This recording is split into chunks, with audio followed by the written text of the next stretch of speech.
Okay, so basically what we have here is there's been people trying to figure out DPS for dungeons and things like that. It used to never be that in the normal dungeons you had to worry about impairs or anything, and you still don't, but it's also good to be able to allow a tank to practice impairing. When you get into the Nightmare dungeons though, impairs and hinders in your build as a DPS are a huge no-no. You will get the tank killed because you have on the bosses this thing called the Relentless buff.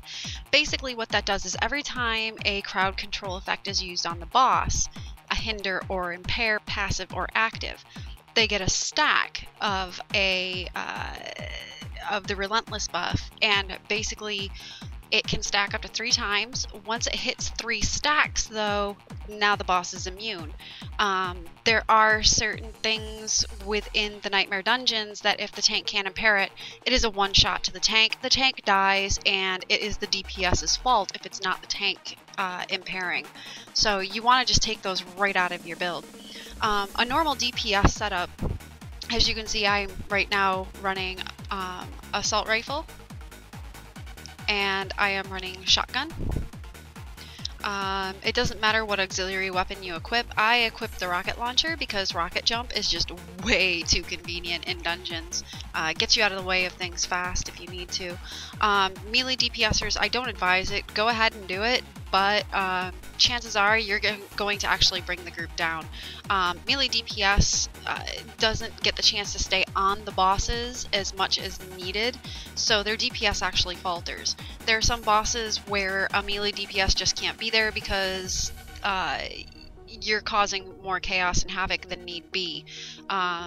For instance, the last boss of Facility, Helena, she has a body AoE on her, and if you are in melee, for that boss, the healer needs to be able to focus on themselves for the most part, and a little bit of heals to the tank.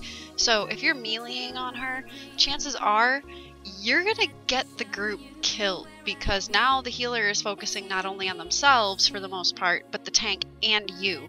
So just stay away from melee DPS in the Nightmares. Run it whenever you want. Get used to having to flip builds. I'll go melee in DW on some bosses just for the fact that it's fun, and I can.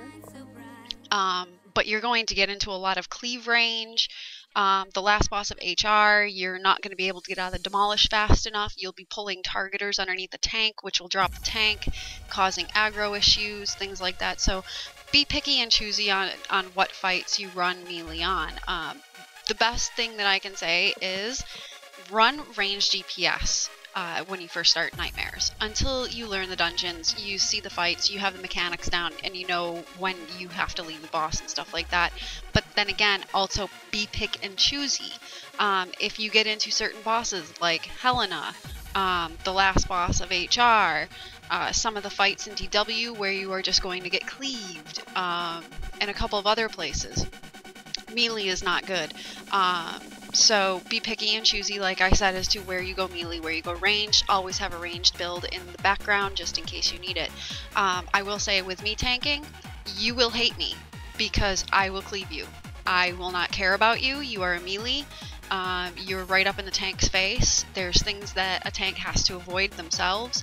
So if they swing the boss around and there's AoE being dropped on one side, like the 4th boss in Ankh, the spider boss with the black biles, the bile gets dropped, the tank spins around, you get cleaved because you have nowhere to go. It's either into bile or whatnot, and the less boss movement that a tank has to do, the better for the overall DPS of the group. So like I said, just be picky and choosy on your melee. But the other thing that you're looking at is in a Nightmare, unless it is a signet of vigor that's bringing your health up, most of the time you are not going to need any health at all. Health will actually bring your stats down.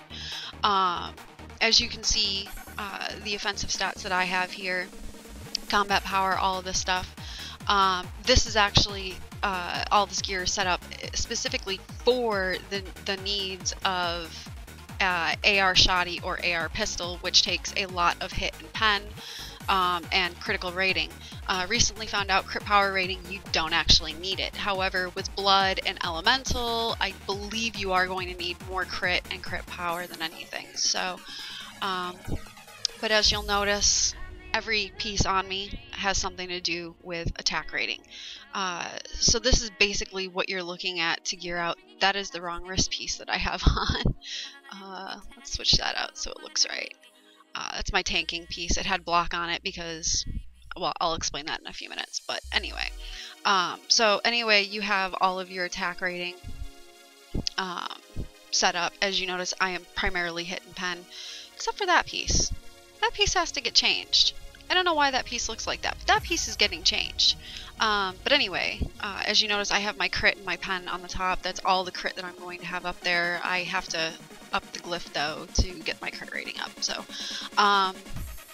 the other thing about DPS, like I said, is hinders and impairs. You do not want these in your build, active or passive. Please be sure to read your abilities. Something that when you open it up, when you hit your N button to open up your AP wheel, let me see here, let's see if I can find something. Sometimes, you know, you have to open it up and you'll notice that it has more in it. Some of the descriptions don't show their full description until you open it up, so you might not be seeing that it hinders or impairs, so make sure that you check your build completely. Get any of them out of there. Set up a build specifically made so that you don't have hinders or impairs, unless the tank is specifically asking for one to be used by somebody. Now, if we look at the tank gear setup, tanking is a bit different. A lot of people will try to go for as much health as they possibly can. It's actually bad to do.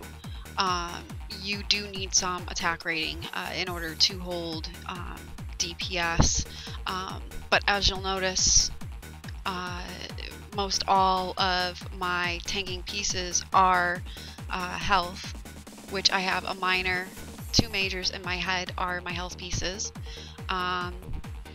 I then have 3 attack rating pieces on, set up for specifically for tanking. However, my Fierce Dice obviously is not set up for tanking. I've been lazy there. So, but you'll notice that my signets that I'm using on my attack rating pieces, Signet of Salvation. It's not anything that's going to increase DPS.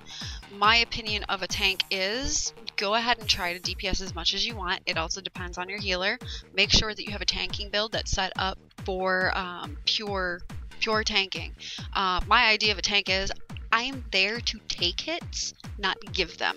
I am there to make sure that the DPS and the healer don't get killed because I lose aggro. Once you get used to DPSing and you can start messing around with the different tanking abilities, it does help. I do have quite a few different tanking builds made depending on boss fights. Some boss fights require different things.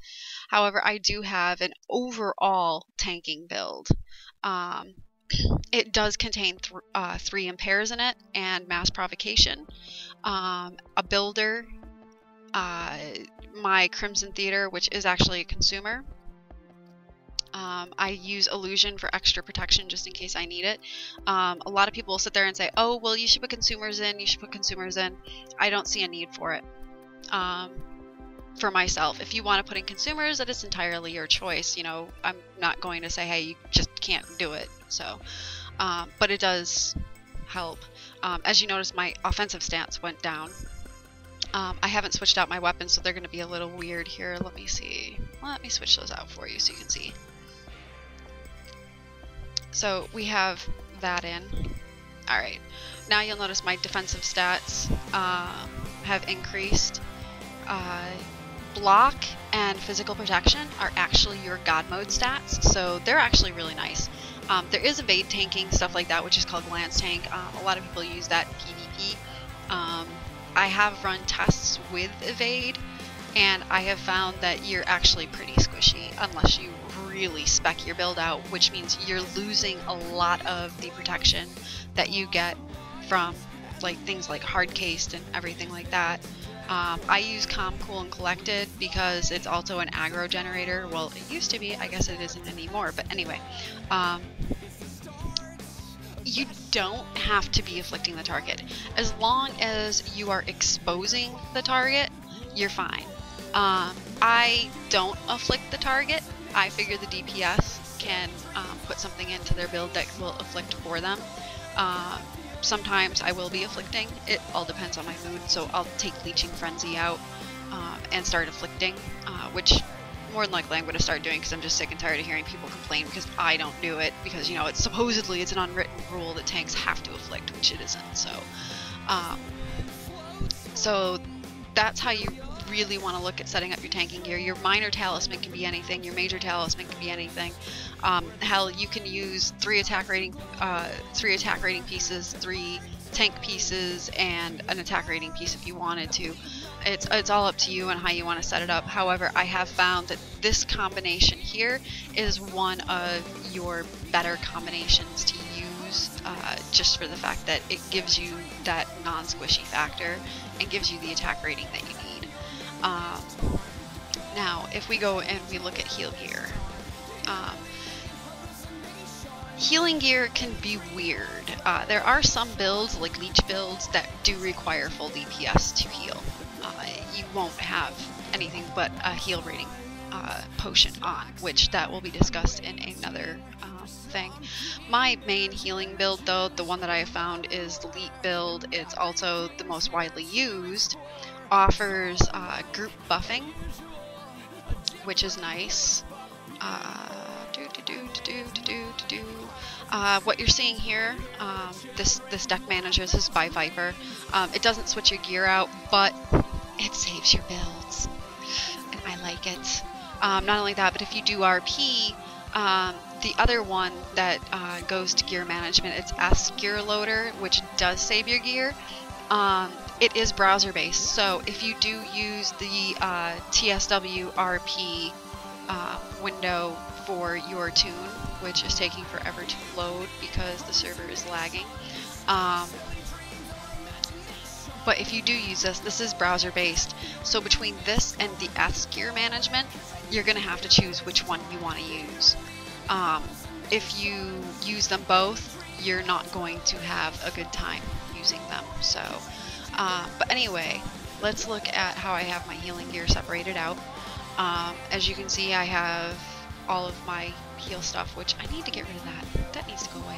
I do carry Pack Leader, and I do carry Deadly Aim. It doesn't matter what pistol you use. The only thing that I use in this build for pistol is the Deadly Aim. It's just a group buff, so you will notice that I am using my DPS and pistols. However, you have my fists. Look at the signet that's on it, Signet of Benediction, blah blah blah. Good heal. Love it. But you'll also notice that my fists are crit power and crit rating. Same thing, crit power, crit rating, crit power, crit rating, crit power, crit rating. If I bring up my healing stats, you will notice I have a huge amount of crit and crit power. For this build, that is what you need. You have to have crit and crit power. The best thing that I have found, though, is dual stat your glyphs for crit power and crit rating. It is the best way to go. There is no diminishing returns in this build, so it doesn't matter how high you get your critical rating and your crit power rating, but you do want to keep them as close together as possible. You can be critting all you want, but if you don't have the power behind it, chances are you're not going to get the crit that you need to bring up a heal. So that's basically how you want to stat out for that. Again, all of my builds, I just keep the rocket launcher in. Some people use the AoE heal for Quantum Brace. However, what they don't understand about that one is you've got to hit that thing 3 times in a row and hope it procs in order for that thing to be worth anything. So that's a lot of the reason I just stay away from it. But that is mainly how you want to get a good look at how you would want to gear out for a dungeon. Again, remember DPS, no hinders, no impairs, nothing like that in your build unless it is called for in that fight. 5th boss of Ankh for Nightmare, you do have some adds that the DPS actually has to hinder. So you'd carry a separate hinder, not a passive hinder, because you don't want to be hindering anything else. But you will end up carrying a couple of hinders there for those ads on that fight, which, you know, we'll get into that when we all get up into the nightmares and everything and start learning the runs. The nice thing is you guys have Kit and I. We've done all of the dungeons, so we're quite experienced. We will help you through it. If we do give you pointers and tips during a dungeon, do not take them as we're telling you suck or anything like that. We're actually trying to help you better yourself. It's constructive criticism. Take it as such. If you cannot handle constructive criticism, then please shy away. Go into the pugs where you will get downright smashed apart, basically, because we're not telling you this stuff because we're elitist jerks or anything like that. We're not being assholes. We're literally trying to help you bring up your best efforts. And sometimes you just simply can't do that on your own. You do need someone to help you with that. So, but there is your typical build mods. You can go based off of that. Again, like I said, you will end up finding yourself with different builds, so it's all up to you how you want to make your build. Again, remember, melee, you will spend more time away from the boss and not DPSing than you would if you were ranged, so make sure that you build accordingly to make sure that you are doing the best that you can, and remember to have a full ranged build in the background for you to utilize on fights that you just simply don't want to be in melee. The other thing, melee does not offer the advantage of group buffing, which means you're also bringing down group DPS because you're not adding into the actual group buff. I know a lot of people have World of Warcraft mentality where it is DPS the boss, ignore ads, burn the shit out of him, and get the fuck out and go on to the next boss. Unfortunately, in this game, it is not that way. You can't have that mentality here. There are bosses that if you don't kill the ads will rape your tank, and your tank dies, and the group dies. So you can spend a lot of time wiping. So make sure that when you do make a build, you have at least one group buff, like Breaching Shot, Short Fuse, Dead Aim, things like that to bring into the mix to help increase overall DPS of the group. This game is not about singular DPS. It is, in a way, about singular DPS, but in another way you also have to remember this is a team effort, and the more group buffing that we can get out in a rotation, bringing up these buffs, the faster we will actually get through a dungeon. If they're timed out properly and everyone's following their rotations properly on the group buffing. So if you really want to burn a boss and move on fast, you will make sure that your deck itself has a group buff available to everybody. I'm a healer and I'm adding 2 group buffs where I could be putting 2 different heals in, which with my build I just don't know what else to do besides sit there and spam 5 over and over again. So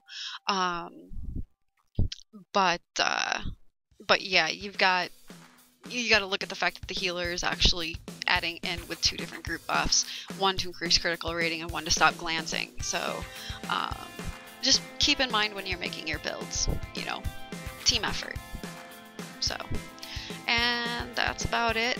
Also for DPS, you do have kickbacks that you can create. If you need to get the patterns for those, I do have a nice link to a guide that will give you all of your patterns, so, and teach you how to make stuff. So eventually I'll have a video up for you, but yeah, that's it. Thank you.